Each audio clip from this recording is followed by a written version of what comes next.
I'm gonna try to get a little bit more proficient with the HN4 Pro zoom, and I'm gonna go along and actually set this guy up.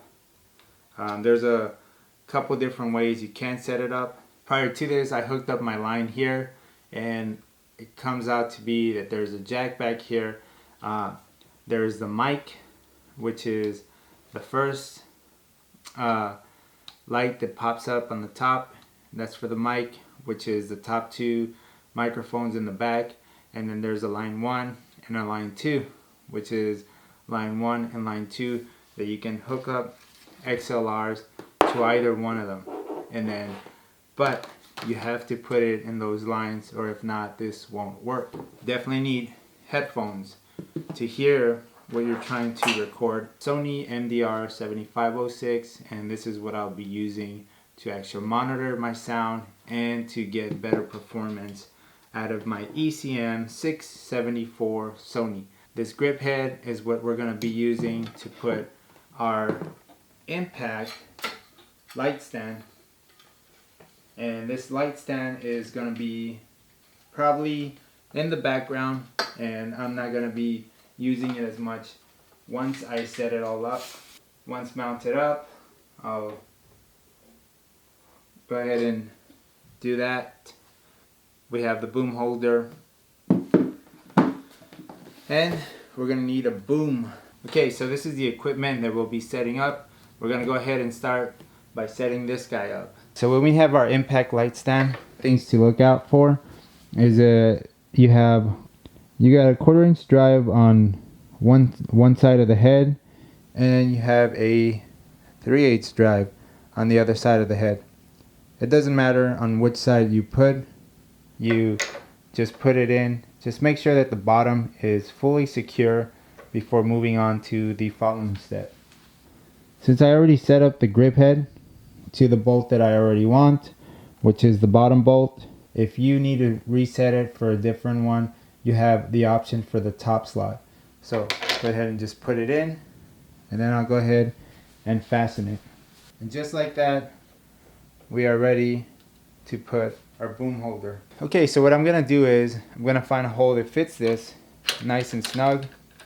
I'm gonna loosen this up a little bit, and I'm gonna go ahead and tighten it up. Now that we have our boom holder on, I can go ahead and put my boom just like that, and it's ready. Now that my light stand is in position with the grip head firmly snug with the actual boom pole holder and the actual boom pole. Now that my light stand is in position with the actual grip head and the actual boom pole holder and the actual boom, I'm going to go ahead and actually start hooking up the microphone. For this microphone, all you want to do is actually rotate clockwise until the actual boom or the actual microphone and the RA shock mount. Once it's nice and firm, you can go ahead and rotate the microphone to whatever direction that you actually want the microphone to face. So I would connect the XLR of the actual microphone, and I would hook my XLR. But as you can see, it's very limited as far as what you can do with a 3-footer. So in this case, we're going to use our 25-footer. So obviously these are like extension cords, but for actual audio. And then I'm hooked up to line 1. It's tucked away far enough where it's not right in front of my face like it was earlier. It's actually a little bit higher. But if I go ahead and crop this, or I go ahead and take this to a zoom, which is going to take me somewhere around here, it'll bring this low enough so where you won't even see. So you don't actually see anything. And this is a good view. Most people don't like their head being chopped off and stuff like that. So this is our on button right there. We pull it this way and we hold it, and that's it.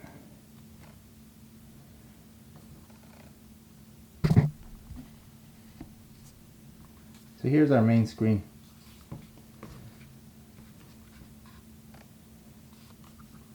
We have this screwed on, but we're on line 1. We won't be able to hear anything. We would be able to hear the actual top portion of the mics, and I'm gonna go ahead and test that out. So I'm hooked up to the top portion of it, but if you don't change it from the actual mics to your number 1 or number 2 line, which is what I'm hooked onto the number 1 line, you won't be able to record on this, but definitely you'll be able to record on this guy. So what I'm going to do is I'm going to go ahead and record. So I go ahead and push the actual record button. It starts blinking. When it starts blinking, it starts telling you like, hey, test your audio. Like visually you need to see like, hey, we're about to start recording. And then so I go ahead and start talking to it, and I want to get my decibels to be between -12 and -6. So anywhere in between that would be perfect audio. This is about at a -6. So at a -6 right now, I would be pretty good. So at this distance right here that I'm looking at it, and then I'm trying to figure out where is a good distance to be talking to it. So I'm going to go ahead and I'm going to say this is perfect right here. Then I'm going to go ahead and click and hold, and I started recording. Then I'm going to record about like 5 or 6 seconds, and then I'm going to press the actual record button again. Now that says it's a mark 1. It doesn't stop recording, and you can go ahead and push it again and it'll give you a mark 2, but it still won't stop recording. It'll continue giving you as many marks as you want, but this is just so you can mark certain points so you can go back and check out your marks. So it marks your audio. But the only way for you to stop this microphone from actually recording any of your audio, you have to go to the actual stop button. First you have to push menu, and then we're going to go into, you'll see folder, file, input, record, tool, play mode, and system. We are going to go into play mode. You actually push the wheel in, and that's how you do your selections. And we're not going to play all, we are just going to play 1. And playing 1 gets you to play the last recording that you actually had recorded on this. Play 1. We're going to go ahead and hit our menu, and it brings us back to the main screen, and then we press play. Click and hold, and I started recording. I'm going to record about like 5 or 6 seconds. It's got its built-in speaker, so you can go ahead and check your audio. To get the best quality out of your audio, it's always important to have a good pair of headphones. I use these to check my audio, and so far it's working really good. Red light is blinking, and I can actually hear my voice pretty well as far as this two-way microphone system here. And I wanted to peak at -6, from -12 to -6, and between that area, and that's where I want my audio to peak at. Go ahead and hit my record. It starts recording, and then I'm going to definitely stop at 5 seconds.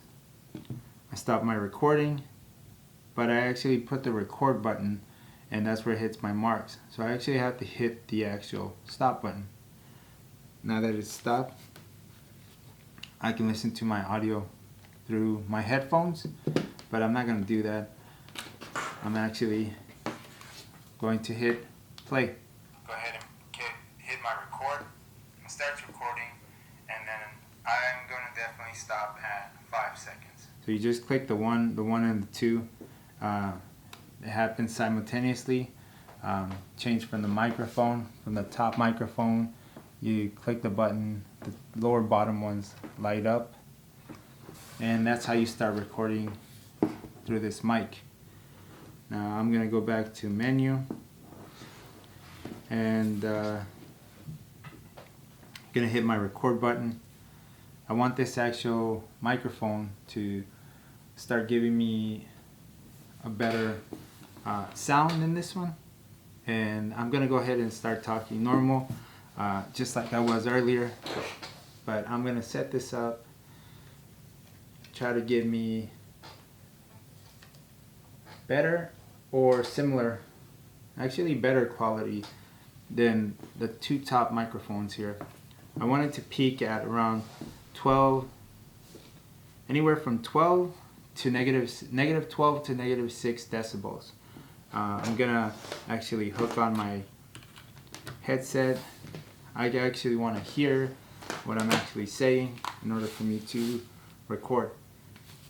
And I definitely kind of like the way this microphone sounds. I'm gonna actually change the location of the microphone from the back and coming straight above the actual, right behind the camera. I'm gonna face, and so I'm gonna go ahead and hit my record button, and again, it starts blinking, telling me that it's giving me audio feedback. And with the actual headphones, I can hear the entire audio feedback of this, and it is really crisp. It is way crisp than the actual top microphones that I have. It's a lot crispier and smoother. It's actually really pleasing to hear this microphone. I want it to peak at negative 12 to negative 6, and it is doing a really good job. I can't get it to get over negative 6. It's like really hard. I don't think it's taking anything but the actual sound of my voice, which is a really good thing because you don't want it to take in a ton of other noise and a ton of other things in the background. So I'm going to go ahead and hit record, and I'm going to go ahead and record for close to 5 seconds, and I want to record just 5 seconds. I'm not going to hit the record because that's just going to leave a mark, and it'll continue leaving marks until the end of my recordings. So I go ahead and hit the actual stop, and I want to hear my audio. So I'm going to go take the microphone, the actual headsets off, and I want to hear the external record, and I'm going to go ahead and record for close to 5 seconds. So that was me having the microphone here, me having the microphone right in front of me. It totally makes a difference. I can hear the difference. And then this is with the actual microphone that is built in. Go ahead and hit my record. It starts recording, and then I'm going to definitely stop at 5 seconds. Okay, so that was just with the microphones that are on the top. I see a lot of peaking, like way over negative 6. You want it to be at negative 6 or lower to negative 12. In between a negative 12 and a negative 6 is where you kind of want to have your audio at. And without having it connected to the actual mic, can't believe I didn't invest in one of these earlier. We set up the audio. We recorded a couple pieces of audio. So the H4n Pro Handy Recorder Zoom is actually a really good audio recording tool to have in your tools, and actually a good tool set to have if you're familiar with actually recording audio. It's got 2 XLR ports in the bottom, which connect to your first line and your second line, and the actual mic that gives you these 2 recorders, audio mic recorders in the top. Also, if you want to bypass that, it has a headphone jack in the back where you can connect that, bypass that, and use the actual mic line and connect to an XLR. Alright, so going through the actual tools and everything, how to set it up one more time, I feel a lot more confident as far as audio. Audio is one of those things that if you don't know anything about, it is extremely intimidating. As far as shotgun mics, I got introduced to the actual Rode mic, other than the Rode mic itself and the actual internal portion that my camera does have. Other than that, I don't have much experience to it.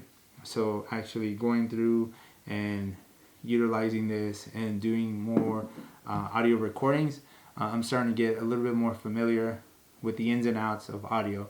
And editing is another one of those parts that is going to be a couple hours. So let's get to grinding.